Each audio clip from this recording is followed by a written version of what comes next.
morning, everybody. This is Gavin with Keeping It Real Estate. I'm here with Nici Johnson. Good morning. And we're here to talk today about ready, set, buy. The steps to homeownership. Yes. Popular topic, Nici.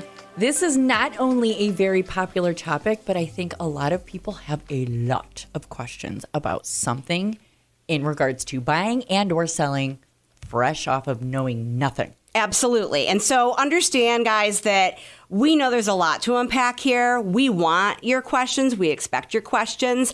We're going to break it down as simply as possible here, but understand even with a stepped process to make it easy, each of those steps have so many layers. And it depends on you, the buyer. So today we're going to unpack that a little bit. Just very briefly, I have a kind of a 7-step approach to home buying to make it quick and simple. Okay. But again, it's going to be all about unpacking those things and what it means to you. And that's why I do buyer consultations one-on-one with clients, because I want to understand what's important to you and what your unique needs are. Okay. But if we're breaking it down from a cookie cutter perspective, yeah, a lot of people would very say... Very basic. Let's do it basic. Very basic, okay? Basic. Here's Gavin's basic home buying steps for success, right? So A, number 1, get real about your readiness. Okay. Okay. So what I mean by that is, are you emotionally ready to embark on this journey of home ownership? Okay. Are you financially ready? Mm-hmm. Okay. And do you understand the flexibility and commitment it's going to take to do this? Because sometimes, especially depending on what's going in the market, you have to have some flexibility. It's almost like a second job. Okay, so what do you mean by flexibility in that idea? So if a home becomes available and offers are due tomorrow, we have to go see it today. Got you. When are you working until, and when can we get there? Okay. Okay, so, and that's just scratching the surface. You've got to be mentally, emotionally, and financially prepared, okay? Yeah. And that's why I do a buyer consultation, because we talk through what that means individually to you. It's going to mean something really different to a lot of people. Yeah. Some people are buying for different reasons.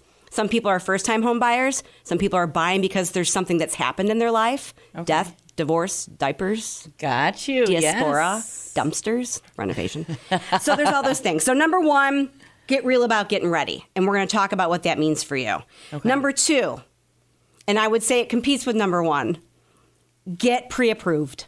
You have to understand your financial situation if we're embarking on a home purchase. So not everyone is a cash buyer. If you are, great, or a quasi-cash buyer, maybe you have a large percentage down, but you should be connecting with a lender before you even really work with a real estate agent to understand your financial ability. Okay. See, that's where I have some questions, because I've heard different things. And obviously, I've never personally bought my own home. So me, myself, I've got questions, Gavin. That's perfect, Nici. And this is why this is going to work so well. What are your questions up front? Do you think about being pre-approved? Is there something that comes to mind right away? It's not that comes to mind right. Well, different questions in the idea of being a first-time home buyer. Obviously, there's got to be some programs maybe set up for somebody like me. And then, of course, how do I go about finding info? How do I find those programs? Is that, is there a place for it? Is that something you can help provide info for me to Great question, Nici. So the number 1 thing is to connect with a loan originator. So what that means is, yes, to answer your question, yes, I help with that as well. Okay. But the person with whom we work, whose area of expertise this is a loan originator. And that can be with a mortgage broker or your local bank, et cetera. Whoever deals with, in the case of home buying, a residential loan originator or officer. Okay. So a lot of times home buyers will connect with me and say, who do you recommend? And again, having known your background a little bit or discussing with you what your wants and needs are, I pair you and recommend you to a loan originator typically. Or you might come to me with someone.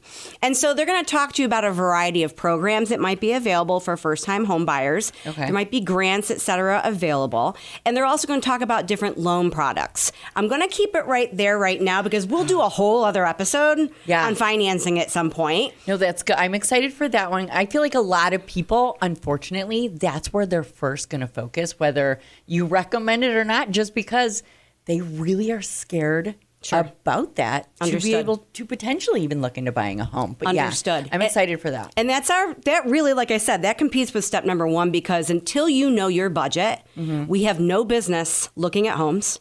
We have no business entering a home. Okay. And there's a whole other narrative that I'm going to break down with that. But I don't like dangling candy in front of a baby. Thank you. Why are we looking at $300,000 houses if maybe you qualify for $150,000? Or maybe you qualify for a $300,000 house, but you're not comfortable spending that. Right. You'd like your budget to be much more conservative. So we really need to have an understanding of your financial ability and comfort before we ever look at a house.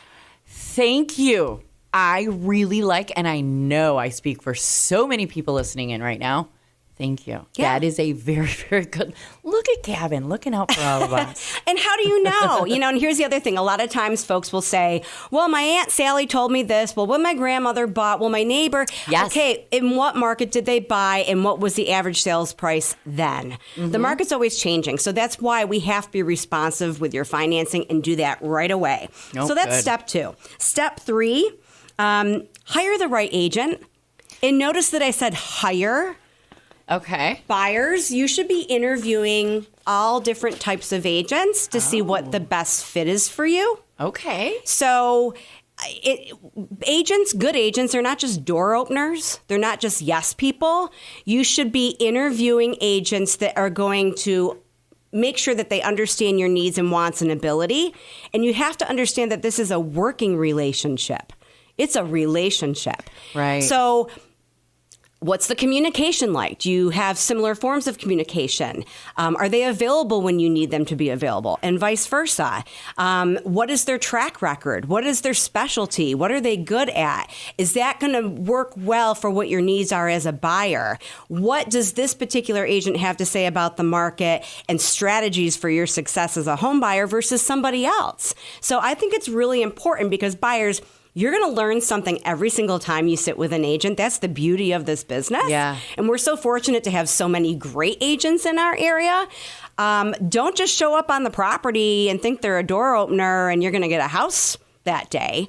It could happen that way. I think that's a little unlikely. That's a big stakes purchase, and you want to really know, like, and trust who you're working with. Absolutely. And that is one of the things that I highly would also recommend. As I've had so many friends who have purchased and or sold houses, Right. And have halfway through had to switch agents because it just didn't work out. That's too bad. And you know what? Things happen, and it could be on either side of that transaction. It is a relationship. Right. So, but you have to understand, buyers, things that have become formalized in recent years and months are the buyer agency contracts. So buyers, you may or may not understand that real estate agents are not just door openers or somebody you met at an open house.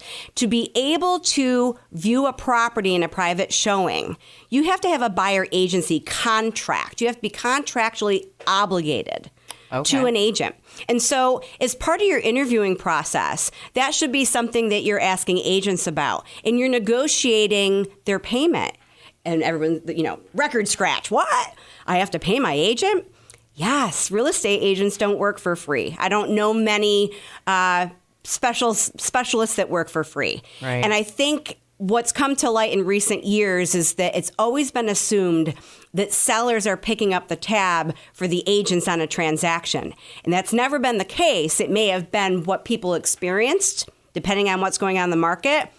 But one can't assume that sellers are going to pay the agent compensation for the seller's agent and the buyer's agent any longer. Right. It could be, depending on the property, depending on the negotiation if you put an offer on a house, that the buyer is expected to pay their agent, and that is part of the buyer agency contract. So that should be a really important piece that you speak about, because your agent's going to speak with you if you decide to work together. You need to have that buyer agency contract signed. No. And it's got to state up front the percentage of the sales price that you are willing to compensate your agent. So, I don't mean to get off topic by any means, but I know there's different percentages throughout different, is it state by state? It's negotiable. It is negotiable. No matter what, There's no national standard. There's nobody setting a standard. Okay. It is negotiable between agent and client. Now, there are customary percentages, and that can depend on area to area, but there's nothing set in stone or legally binding or set that this is what the rate is. I would say few and far between you would see anything other than 3% on the list side and the buy side. So buyers, you need to speak with your real estate agent, because if it ends up that you are responsible for compensating your agent, it could be up to 3% of the sales price. You might agree that you're going to pay them 2% of the sales price. Whatever you negotiate in that contract up front, it's very important you know that. Now, you might look at a home where the seller is still offering to pay for your agent. That could happen in part or some. The seller could say, yeah, I'm so motivated to sell my home that I'm not only willing to pay my agent, the listing agent, but also the buyer's agent, and I will offer 3%. That's awesome. That's a cost savings to the buyer. It's one less expense that they're coming up with at closing. But they could also, those sellers who have every right to, could say, I'm going to pay for my agent, but I'm not offering any buyer agent compensation on the other side, which means that buyers, that's something your agent should know before you step foot in a house, whether or not the seller is offering buyer agent compensation, so that you can make an informed decision as to whether or not you even want to look at that house. But what if that's the house and you really want it and you look at it and you got to put an offer in? You've already been told that that seller is not willing to offer buyer agent compensation. And if you've got a buyer agent contract in place that says you will compensate your agent 3%, that's where that's going to come into play. That's very black and white, and there's a lot of A through I Z was in between. like, wait a minute. Yeah. That's just the black and white version. Where's all the gray? That sounded like a lot of gray in there. And there's going to be a property by property situation. But here's the deal. Real estate agents don't work for free. That makes sense. Right. Buyers, you're going to have a buyer agent contract when you commit to an agent and they commit to you. You're going to set that standard up front of what you're going to compensate them. And you need to have that signed before you're going in for private showings. Now, where you don't have to have a buyer agency contract in place yet, or a formal relationship with an agent, is if you go to an open house. Okay. Got it? And you can go on your own to an open house. You don't have to be prompted by... You got it. You might be working with an agent and you might have a contract in place, but if you don't, buyers, maybe you're still interviewing agents. Okay. You can go that open house. And you might end up meeting the listing agent or the listing broker who's typically staffing that open house, and you might want to work with them. And you can do that, work with somebody who's both selling and buying. It depends on how the listing agent has worked that with the seller. Okay. Have they decided in their listing contract and their compensation agreement, do they have the permission of the seller to work both sides? Does the buyer want their own agent, or are they comfortable with what we call dual agency, or same person representing both sides? There's a lot to unpack with agency. That's a whole other episode. Okay, cool. But this is why you can see already why interviewing an agent is so important. Yeah. Buyers, you are hiring somebody. You're ultimately going to sign a contract with somebody if you're serious about your house hunt. So that's why. That's just a tip of the iceberg on that. Okay. All right. Okay. Let's go back. Okay. So we've got steps 1, 2, and 3 so far. You've got to get ready mentally, emotionally, all that. You've got to get pre-approved, understand your financial situation and your budget. You've got to hire the right agent. And then step number 4 is we start our house hunt with purpose. Okay. House hunt with purpose. We need to understand your needs versus your wants. What are the non-negotiables and what are the things you'd love to have? I know we all want to have a gorgeous kitchen. Beach house. But if do I need it? No. We also, it depends on what's going on in the market. Do we have high inventory? Do we have low inventory? Where are we? It varies from neighborhood to neighborhood. So what are the absolute things you need? Is school district more important than number of bedrooms? Wouldn't even have thought about that. Or school district not even a thing, and you need a ranch house in the country? Okay. So needs versus wants. We need to understand and set realistic expectations. If we have a budget that determines where our ceiling is, maybe we can't get that 7-bedroom, 8-bath home on the ocean. Maybe we can. We're always optimistic. Bummer. And again, about house hunting with a purpose, I have tips as your buyer's agent for touring homes effectively. So what are we looking at?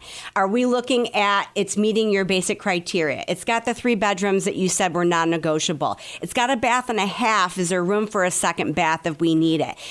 Is there flex space that we can get into more living or storage space? You said you wanted a garage. There isn't one here, but is there place to build it later on?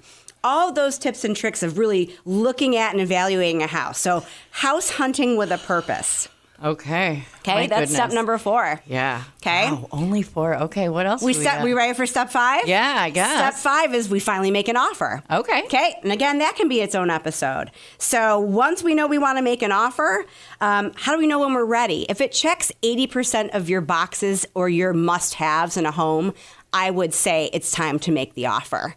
And there's a lot going on with that property. Are offers due at a certain time? Do they already have offers on the table? Yeah, I've got questions about that. It's a good one. Like I said, that's a whole other episode. Yep. Each of these numbers, guys, is going to be an episode ultimately. But, what goes into the offer? What are our strategies to be competitive? What if there's multiple offers?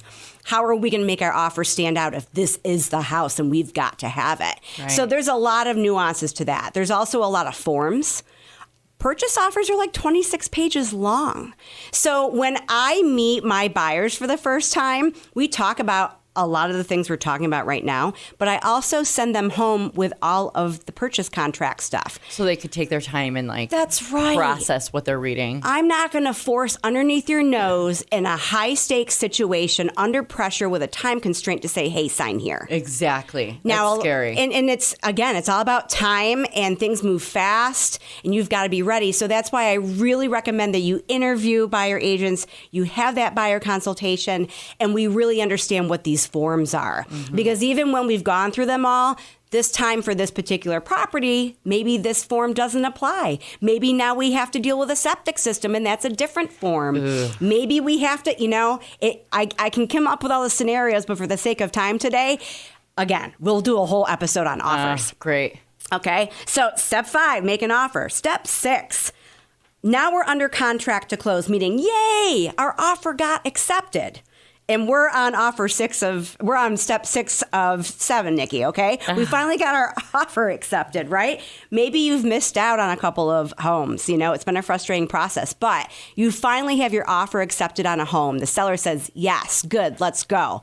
It's not done and dusted. It's typically 60 days from the time an offer is accepted to the closing date in our area. 60 days to what? To close.